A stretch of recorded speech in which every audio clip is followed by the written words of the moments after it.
Welcome to the eCommerce Badassery Podcast, the place for scrappy entrepreneurs who want to learn actionable steps and strategies to grow the traffic, sales, and profit in your e-commerce business. I'm your host, Jessica Totillo-Coster, a 20-year retail veteran and former brick-and-mortar boutique owner who spent 3 years as the only employee of a 7-figure online store. That shit was crazy. I know exactly how it feels to do all the things, and I'm sharing everything I learned the hard way so you don't have to. I may have started this business by accident, but supporting badass bosses like you lights me the fuck up, and I am so stoked to see you grow. Are you ready, babe? Let's roll. Welcome back to the eCommerce Badassery Podcast. I'm your host, Jessica Totillo-Coster. Today, I want to talk about something that's super easy to overlook, but can make or break the next few months in your business. Marketing during the fall transition. Yep, I'm talking about that weird little gap between summer and Q4, the zone where some people go dark and assume they've got time. Spoiler alert, you don't. But that's what makes this time such a goldmine. Now, if you're listening to this in real time, I know you're thinking, do we really need to be thinking about fall right now? I'm just trying to enjoy my summer. And the short answer is yes, because here's the deal. August and September aren't just filler months between summer sales and Black Friday madness. They're powerful transitional moments where consumer behavior shifts, routines get reestablished, and your audience starts making plans for the rest of the year. And if you're not showing up during this window, you're missing out on priming your audience, building visibility, and creating momentum that carries you into a strong holiday season. So today, I want to break this whole thing down, why the fall transition matters, what kind of campaigns and offers you should be running, how to warm up your audience, what tools and tactics to use, and what mistakes to avoid. So first, let's talk about this awkward little zone between the summer slowdown and the holiday hustle, August and September. And this is especially true for you if you don't sell a traditional back-to-school product, right? But you probably think, oh, people aren't really shopping right now. Everyone's still on vacation. It's too early to talk about fall. But none of that is true. Well, yes, they are on vacation, and yes, there is a seasonal slowdown, but your customers, they're not gone. They're scrolling Instagram at the beach, they're checking their inbox while they're on their travels, they're easing back into routines, thinking about their own back to school, and starting to plan for what the rest of the year is going to look like. That could be birthdays, fall routines, Halloween parties, early gift buying, or just nesting at home during the cozy season. And I want you to be able to tap into all of that.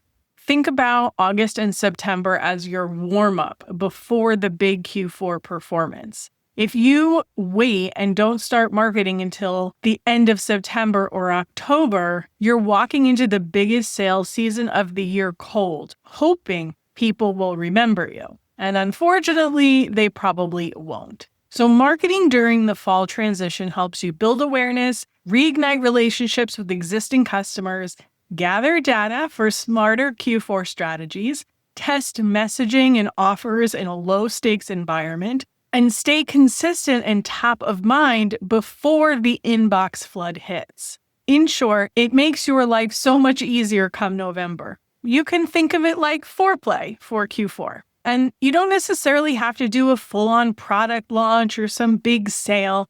This is really just about showing up and creating a conversation around your brand, which brings us to the consumer mindset in August and September. To really market well during this season, you have to understand the psychology of your customer. People are craving a reset. Even if they're not students, even if they're not teachers, even if they're not parents, there's something about this transition back to school season that triggers a fresh start feeling. That could look like new planners, fresh notebooks, maybe a cute new outfit or two. That sense of getting back on track after the craziness of the summer. If they do have kids, those kids are going back to school, which frees up the parent. And it's a universal energy that spills over into everything. Routines, home spaces, wellness habits, skincare, fashion, all of it. And this bleeds into their buying behavior, right? So they're thinking practically, what do I need right now to feel more in control, to get more organized? They're feeling inspired. What do they want to refresh, reinvent, or improve? They're building habits or getting back into habits. So what tools or products can support my new goals? And if your product can fit into one of those categories, and I'm sure that it can, you've got a great way to ride that seasonal energy. So what exactly does marketing during this fall transition look like in real life? Let's dig into some campaign ideas and inspiration across different industries. So whether you sell candles or cardigans, skincare or snacks, there is a way to show up for your customers during this season that feels timely and strategic. For example, if you sell apparel and accessories, fall is a natural time for a wardrobe refresh, and it's really one of the biggest apparel seasons. Of course, this is my background, so I kind of always default to that.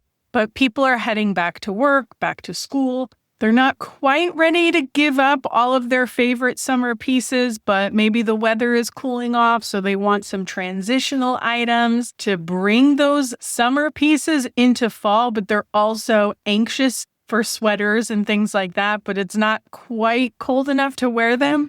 So here you're thinking layers, transitional pieces, and then those early crisp fall, like that first sweater layer or that first pair of ankle boots, those cozy vibes for pumpkin patch selfies and date nights. So you could create a campaign like fall for this look, which is totally overused. Please come up with something more clever than that. You could run a 30-day fall style challenge on Instagram or TikTok. Highlight different outfit combos, layering tips, and lean into user-generated content if you have affiliates or ambassadors that you work with. And you don't necessarily have to be super salesy during this time, although sales will naturally happen when you're able to position the product you sell for this time in the customer's life. But really, I want you to focus on building visibility and brand presence and getting your customers re-engaged so that you are top of mind when Q4 hits. If you sell skincare or beauty, start thinking about what is changing or what should be changing in your customers' routine. They could be experiencing sun damage from the summer. If they live in a humid climate, the air is going to start drying out and they're going to need a heavier moisturizer. Your customers are going to start feeling it and looking for a fix for that seasonal transition. So this is the perfect time to promote a post-summer skin reset kit, or you could run a campaign, rehab your summer skin. Tap into their seasonal pain points and help them reestablish routines as they head into fall. If you sell home goods, candles, or lifestyle products, nesting energy is going to start kicking in. People are going to be spending more time at home. They're going to organize, they're going to decorate, they're going to create cozy little spaces, right?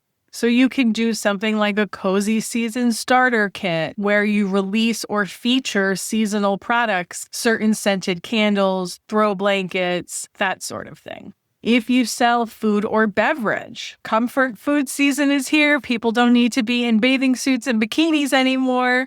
And they can hide under their wide leg jeans and their sweatshirts. So pumpkin spice, apple cinnamon, anything they can snuggle up with, you know the drill. So maybe you create a bundle that's a fall flavor flight or a cozy night in bundle. You can create themes around movie marathons or game nights. Think about what your perfect customer is going to be doing during this time and how your product relates to their life. If you sell stationery, gifts, or paper goods, you could tap into those early gift shoppers or your back to school people. Maybe they want to bring teachers gifts or thank yous for holidays and things like that.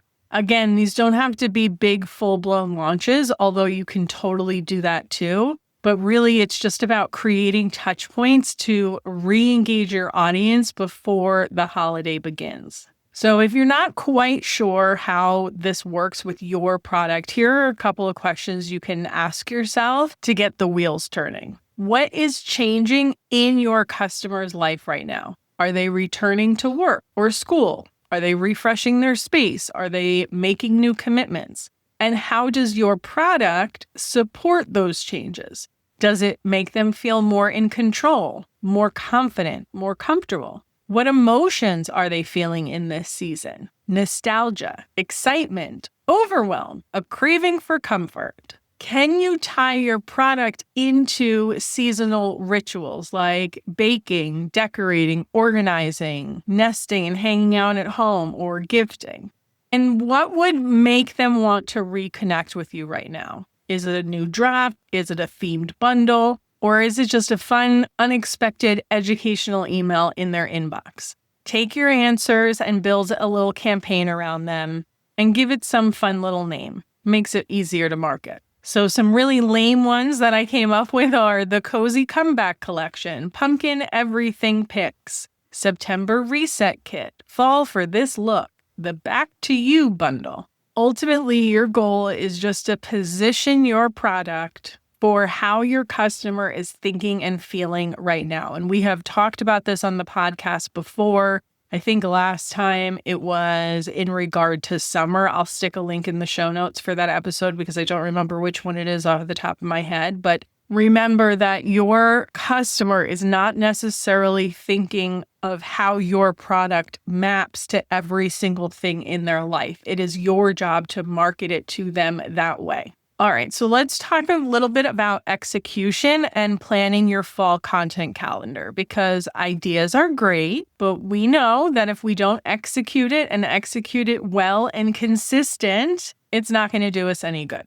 Now, when it comes to creating campaigns like this, one of the biggest mistakes all business owners make is expecting customers to instantly interact with whatever it is we're promoting or talking about. But that's just not how this works. We are not the most important thing in our customers' lives.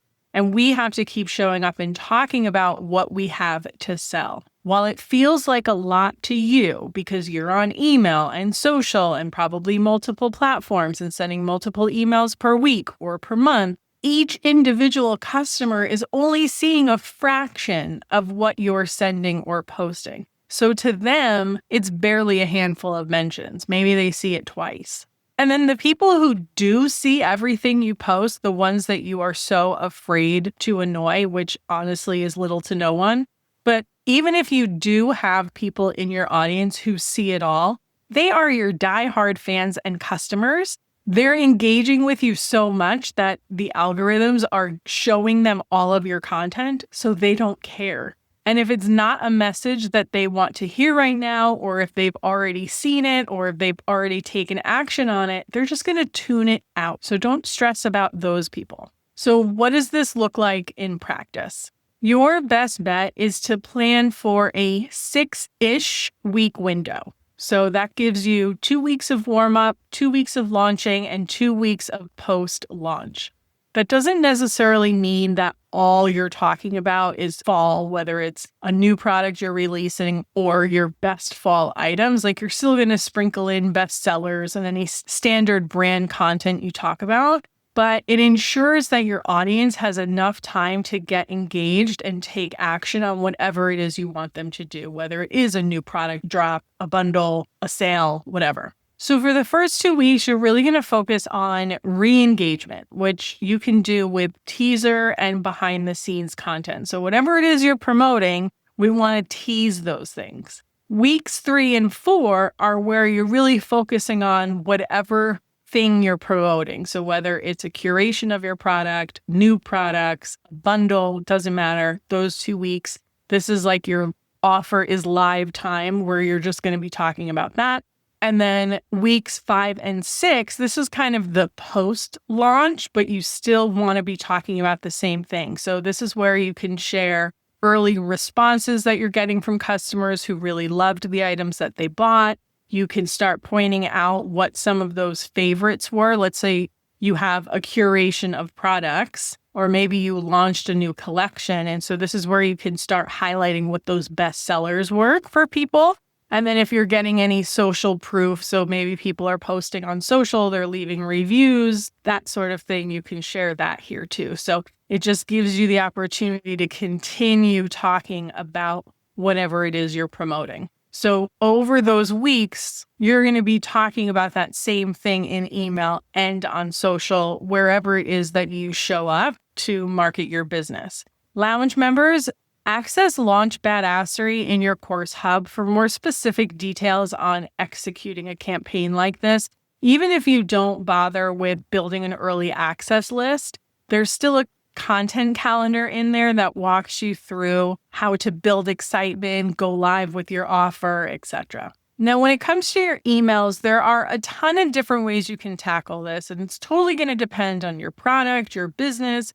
Are you launching something new? Are you curating existing items? Did you put together a new bundle? Are you having a sale? It's going to be all dependent on that. But I just wanted to give you a few email campaign ideas so you can start to think about how this applies to your business. So the first one is a "we missed you" win back email. Re-engaging customers who haven't shopped with you in a while right before a campaign or a heavy shopping season is super important. Depending on what you sell and who you sell it to, there's going to be a segment of your audience that only engages with you during certain times of the year. We don't want to count these people out. Let's start engaging them early. Even if they don't buy from you in the fall, you'll be back on their radar in time for Q4. You could also do a fall favorite series.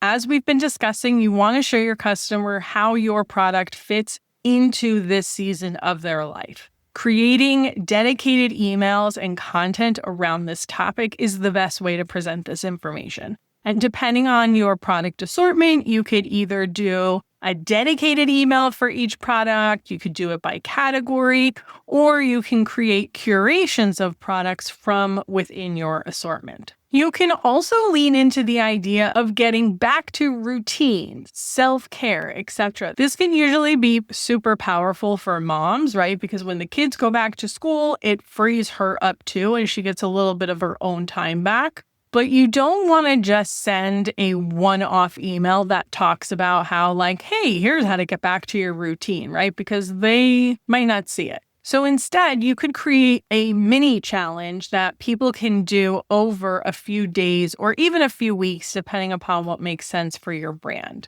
For example, if you sell makeup, you can give them a list of tasks like throw out expired items, clean your brushes, treat yourself to a face mask, swap out certain products for the new season, like a heavier moisturizer for the drier months, like I mentioned earlier. So think about what kind of mini challenge can you create around your products, and that could be something super simple that you email and post on social. Of course, we have the "what's coming soon" teaser. So with any campaign or launch, the most important thing you can do is build buzz ahead of time. That's why you want to spend that 2 weeks kind of teasing things out and getting people excited. How much information you give and at what cadence is going to totally be unique to your business. But typically, I find the more you give away ahead of time, the better your audience will convert. Now, this isn't a hard and fast rule. It might work differently in your business, and it's something you have to test. But the nice thing about giving it all away is by the time the product or products are available, the customer has already made their buying decision. If you're too cryptic, launch day is when they'll begin their decision-making process, and it's easy to lose momentum. My goal is always for you to get the customer to a point that by the time launch day comes around, they've already decided they want the thing that you're selling and they buy right away. And then lastly is a feedback email. A quick customer survey or poll at this stage can be super helpful. Getting insight into what your customers are looking for or thinking about for the holiday season can help streamline your decision-making for Q4. Even if it's as simple as asking them, who are you buying gifts for? That could inform you how to package up your upcoming items and develop your gift guide categories when you do launch your holiday campaign. So think about what you wish you knew, what you had answers to, keep it really simple, and just send an email about it. And obviously, as you can tell with some of the angles that I'm talking about here, not all of these emails are really about sales, right?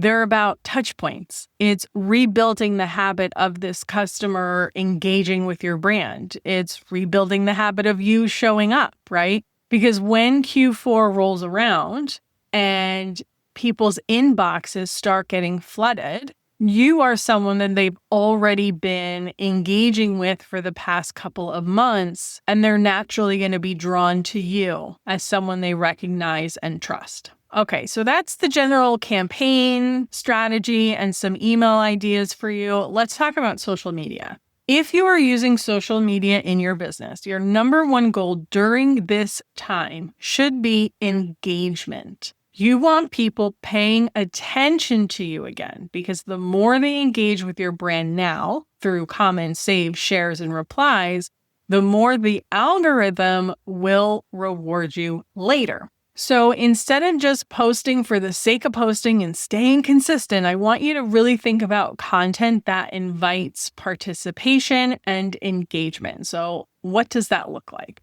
So we talked already about doing sneak peeks, and you're absolutely going to want to do this, but you could also create a contest with your audience. You don't even necessarily need to give anything away. It's just about creating engagement. So you could show a blurred photo or a close-up detail of your product and ask your followers to guess what it is. Maybe they get a special discount or something like that. But again, it's really just about creating that engagement on your posts. You could also do this or that poll. So post 2 product options side by side. Maybe it's 2 different scents for the holidays that you're thinking about, or just 2 scents you have coming out for fall. You could do it with different outfits, whatever, it doesn't matter. And just have your audience vote on it. So not only does it make them feel just engaged with your brand and like they're a part of it, but it also helps you gauge interest. Now, depending on how long your lead times are, your production time, etc., maybe it's not going to help you make a buying decision for your business, but it could help you make a marketing decision. If you know that there is a certain scent that just overwhelmingly got the attention, you know you're going to want to lean into that more. Maybe it's a sweater that you showed 2 different ways to wear it, and one of them aggressively outperformed the other, well, then you know the style of your audience and what sort of content is more likely to resonate with them later on. You can also do live product walkthroughs. I think this is especially important if you are launching new products. Go live, walk your audience through the must-have items that are launching, answer questions in real time, get that immediate feedback from people, and like I always talk about when it comes to live video, think of yourself as a host on a live shopping show. These customers cannot touch, feel, taste, smell. And so it's your job to convey all of that to them. You know, I'm not really a huge fan of giveaways, but this is something that you could do on social. Just make it seasonally specific and give away a gift card or something like that. So you know that they have to spend it with you, right? And you're not giving them something that's just going to attract people who want free stuff. You also want to make sure that you are creating some urgency and some FOMO. Now, if you don't really feel like going through the trouble of creating an early access list, you don't necessarily have to do that, but maybe you just put countdown stickers in your stories, or you have daily posts that count down to whatever it is that you're releasing. Just create a little buzz and fun and excitement. And then if you do want to do the early access, or you just want to get more people on your email list, use a tool like ManyChat. My affiliate link in the show notes will get you 30 days for free, or you can use Instagram's built-in auto reply feature. That won't let you actually collect emails like ManyChat does, but if you just wanted to be able to send them the link to the specific product or collection or something like that, then you can just use the built-in auto reply stuff and just have a call to action on every single post that you put out there to make it really easy for the customer to get where you want them to go. Now, as you're thinking about how you are going to approach this fall transition marketing season in your business, let's just run through some of the most common mistakes that I see and things that I want to make sure you avoid. First is going silent, right? Yes, it's normal for the summer months to be slower and for you to pull back a bit on your marketing. But August and September is the perfect season to get back into the swing of things. So do something. Next up is launching too late. And this is a little bit similar to the going silent, but I just want to remind you that unless you sell something so unique that they can't get it anywhere else, your customers are going to shop with whoever shows up first. And I want you to beat the crowd. So keep that in mind, not only for this transitional time, but also as we move into Q4. Number 3 is trying to do too much. While I love a well-crafted launch, and there are certain seasons, launches, promotions where you absolutely need that, you don't need a massive campaign to be successful during this time. If you're already stretched thin or actively taking time away from your business, especially in August, that's cool. Focus on consistency over complexity. Another mistake I see is not taking this time to test offers. One of the number one questions I always get when it comes to Black Friday strategy is, what should my offer be? Truth is, the offer depends on your goals because different types of offers have different outcomes. But it's also important to understand what your customers respond to. So if you don't know the answer to that, use this time to test it